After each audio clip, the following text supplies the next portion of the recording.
Thank you so much, Deputy Council President Wong. Thank you all at the Black ERG for being here today. It's good to see y'all's faces out here today. On Sunday, the 100th commemoration of Black History Month begins. And in 1926, Dr. Carter G. Woodson, a historian, author, and journalist, and the founder of the Association of the Study of African American Life and History, organized what we called Negro Celebration Week. It was the first national observance of Black history, and it would evolve into a tradition of global celebrations. A few weeks ago, I was very close, literally, to a piece of Black history.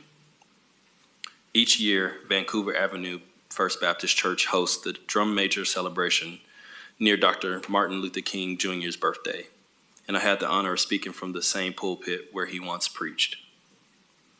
A little over 64 years ago, November 8th, 1961, Dr. King made his first and only visit to Oregon. He had a pretty busy day, too.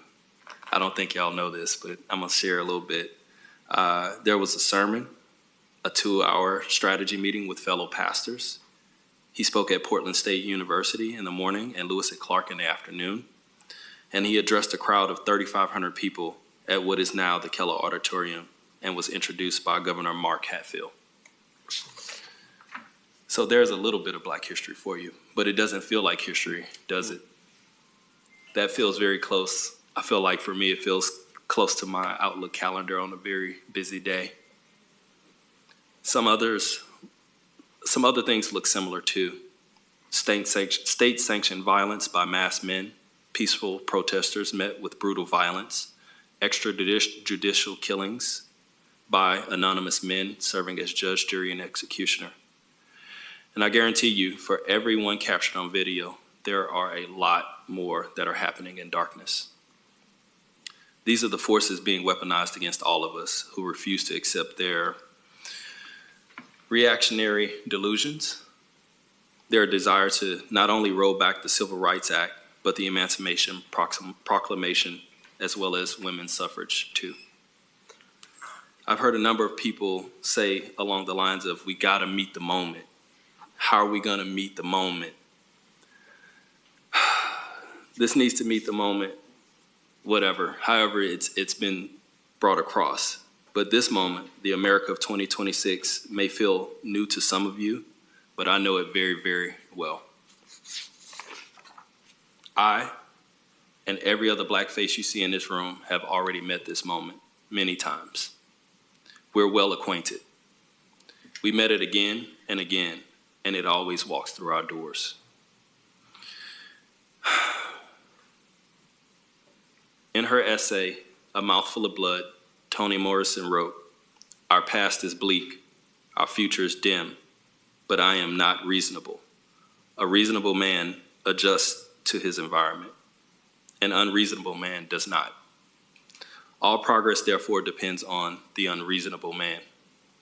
I prefer not to just adjust to my environment. I refuse the prison of I and choose the open spaces of we." We do. How do we move from this moment? Sorry, y'all, it's a lot. Excuse me. How do we move from this moment into open spaces of we?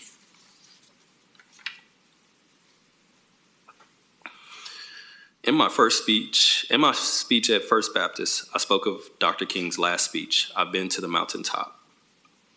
He delivered it in support of striking Memphis sanitation workers. He promised those who were listening that they too would get to the promised land, though he himself would likely not see it. But perhaps a dream isn't the mountaintop he spoke of. Perhaps it was never something we climb once and is permanently achieved. Perhaps it is instead a mountain range with peaks and valleys and treacherous passes. I wish I could sit here and talk about the mountain peaks, Black achievement, Black intellect, Black artistry, Black philosophy. I could tell you about my personal hero, Malcolm X. I could tell you about James Baldwin and Mickey Leland and Dr. King and Rosa Parks and Estelle Ellaby. I can just go on. I don't know how much time we have. We don't have a whole lot. All of you know all these names, but their minds, their hands, their work shaped a lot of our lives. Everyone in this room, anyone who can hear me. But I can't talk about them because we're still in this moment that we're supposed to meet.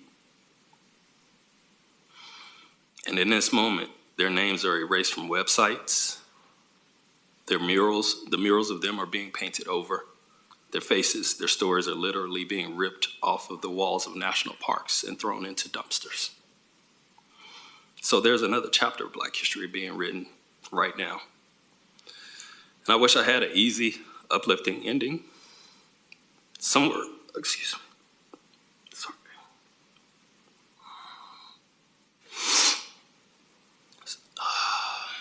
words that would make everyone feel better about this moment, but I don't.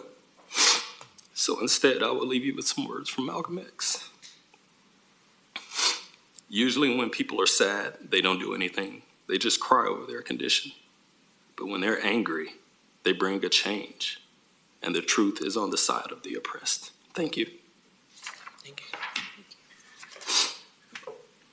Great. Well, thank you, Councilor Simpson, for your remarks. They're extremely powerful and well taken. So thank you for your leadership and sharing that. Thank you. Thank you all.